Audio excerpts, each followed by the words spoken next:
Hi, my name is Yin Gao, and welcome to Dr. Gao's classroom.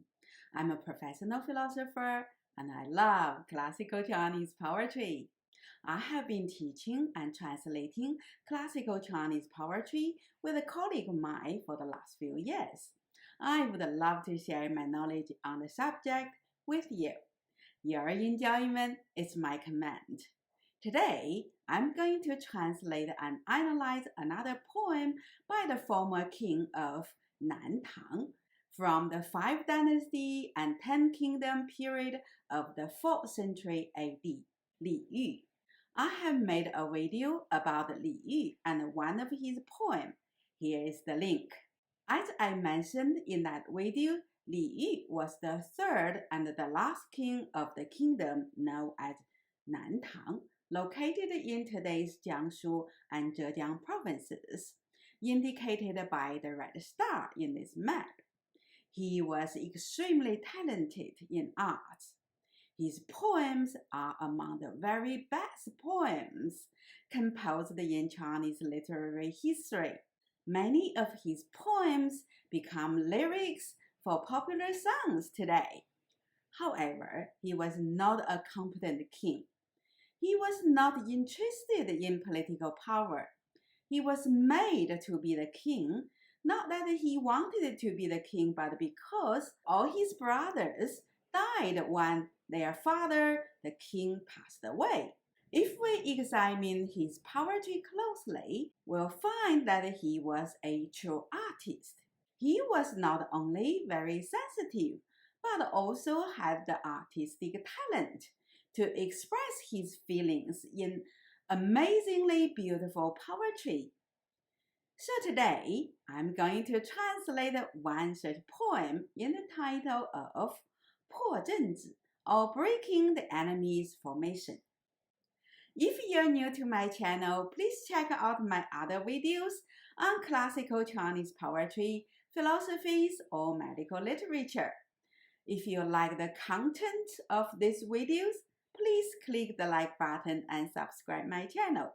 I also offer online lessons on these subjects. If you would like to read the original text with me, please contact me. Here's my email address.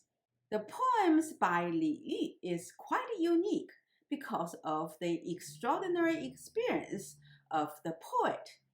Not many poets were once kings who lost their kingdoms.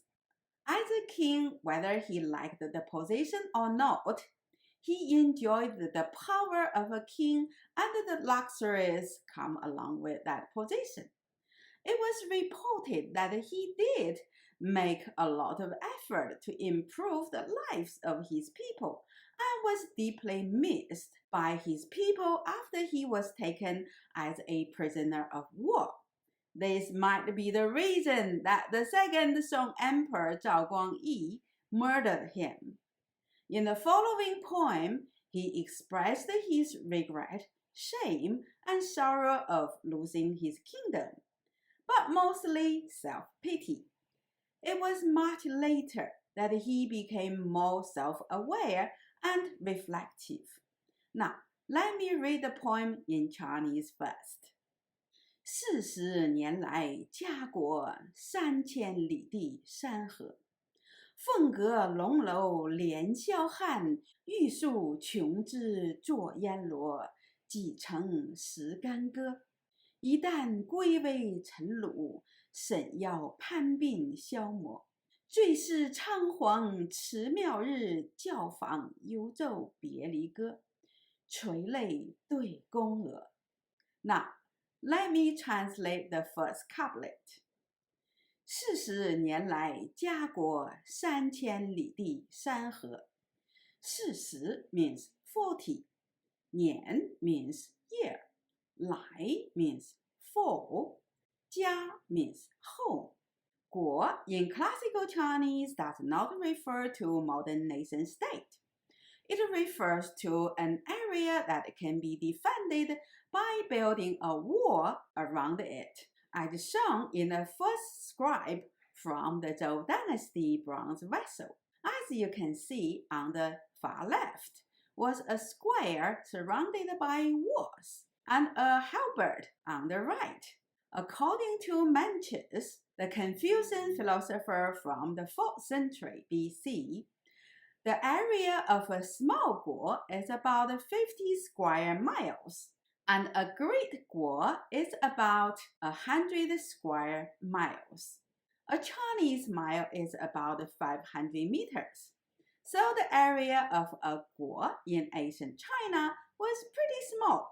Of course, the concept of guo later became a generic term for states or kingdoms governed by a local lord. Here, it is used with the character 家 meaning home country or homeland. 三 means 3, 千 means thousand, 里 means mile, 地 means land, 山 means mountain, 河 means river. So the two lines read, for 40 years, my home country had been founded. It has 3,000 miles of land, mountains, and river. 凤阁龙楼连霄汉，玉树琼枝作烟罗。几城石干歌。凤 means phoenix, 阁 means pavilion, 龙 means dragon, 楼 means tower, 连 means ridge, 霄 means sky, 汉 means Milky Way, 玉 means jade, 树 means tree, 琼 means red jade, 枝 means twig, 作 means grow, 烟 means mist, 罗 means wine, 几城 means one, 十 literally means to recognize or learn about something. Here it means to be exposed to something. 干 means sealed. 戈 means halberd. 干戈 is a generic term for weapons of war. David and I also inserted the subject of I because it is quite clear it is the poet Li Yi talking about his personal experience. So the three lines can be translated as, the phoenix pavilion and dragon tower in my palace reached to the Milky Way, and the jade trees with fine jade twigs grow in a mist of trailing winds. When was I exposed to weapons of war? 一旦归位尘鲁，沈要攀鬓消磨。一 means one, 旦 means dawn, 一旦 means one day. 归为 means classified as. 臣 literally means servant or slave, as in the case of 臣服 or surrender. It is also used as a self-deprecating term for self-reference to show respects to one's lord or master, which later became a generic term for officials or ministers, as in the term of 大臣 or the grand official.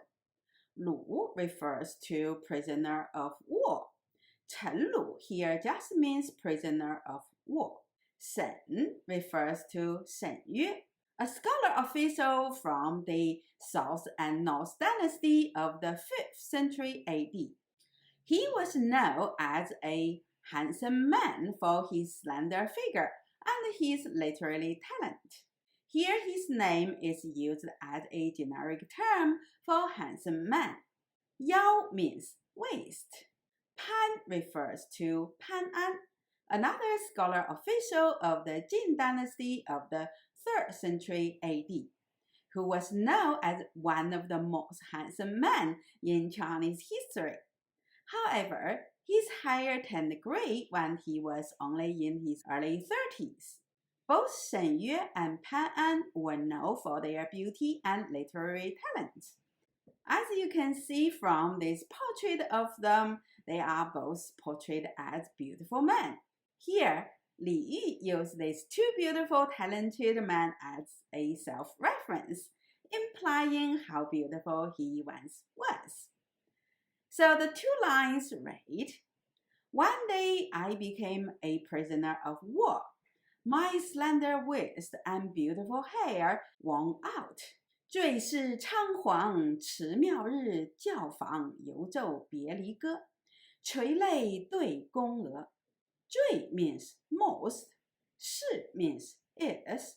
仓皇 is used as an adjective to describe the panicky and dissolved state that the poet was in when he surrendered to the Song army.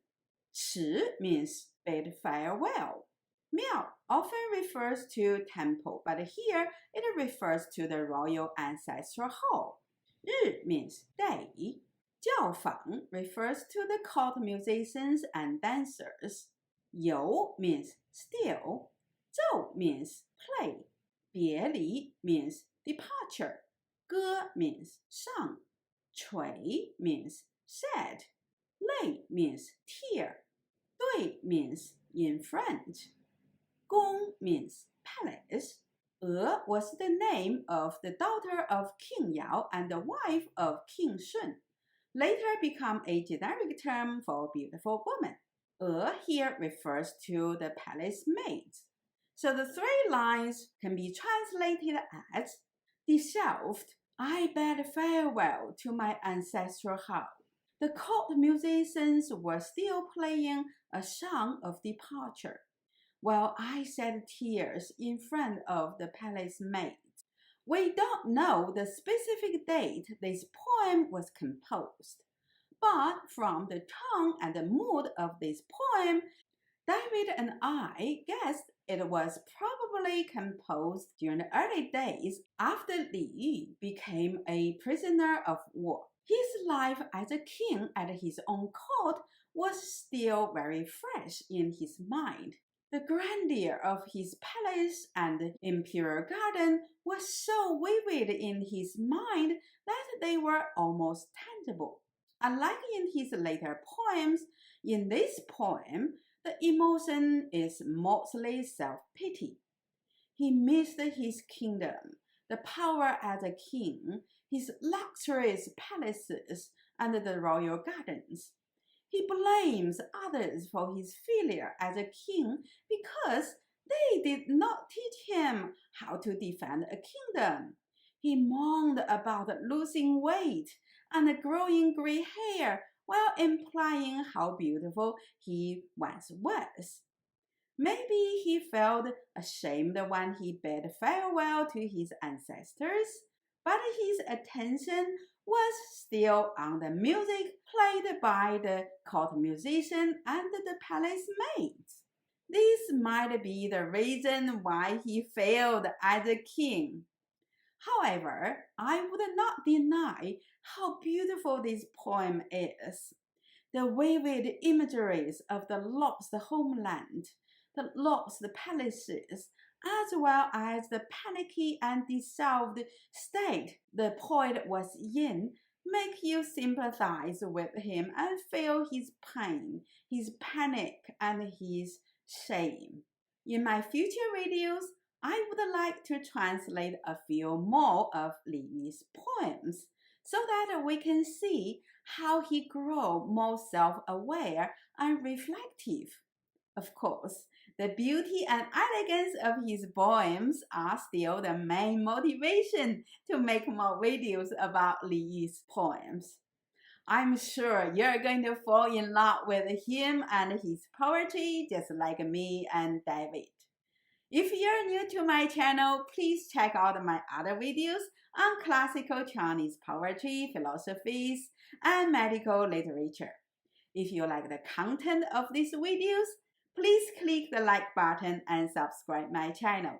I also offer online lessons on these subjects, so if you would like to read the original text with me, please contact me. Here is my email address. Thanks for watching my video. I'll see you next time.